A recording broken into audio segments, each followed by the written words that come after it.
And then Dawn Butler, the MP for Brent yesterday, being thrown out of the House of Commons for telling the truth about lies told in the House of Commons by Boris Johnson. Now, in another way, that's by far the most important story of the day, because it speaks of something almost Trumpian in its significance. It speaks of a rupture.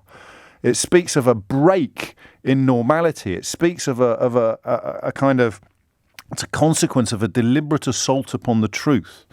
You've seen what happens when a senior politician, a leader, is permitted, I'm afraid, I have to say, by much of a media to lie to the population unchallenged. It took America a very long time. Arguably, they never did quite catch up with it, and it culminated in Donald Trump still swanning around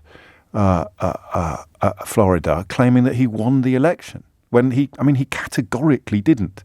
But the media in America was full of people who'd lost the vocabulary needed to address that, because his assault upon convention, his assault upon normality, his assault upon basic decency was so complete.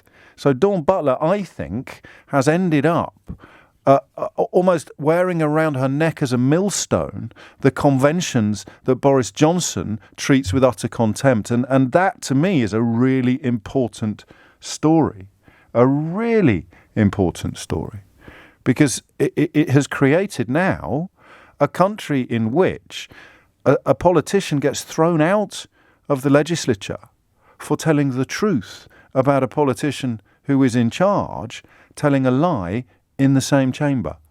And that, well, I think if you weren't aware of how important that is, if you were falling for the notion that it was some sort of grandstanding by the member for Brent or some sort of publicity stunt, you now, hopefully, with that simple explanation, will understand why it is much, much, much more than that.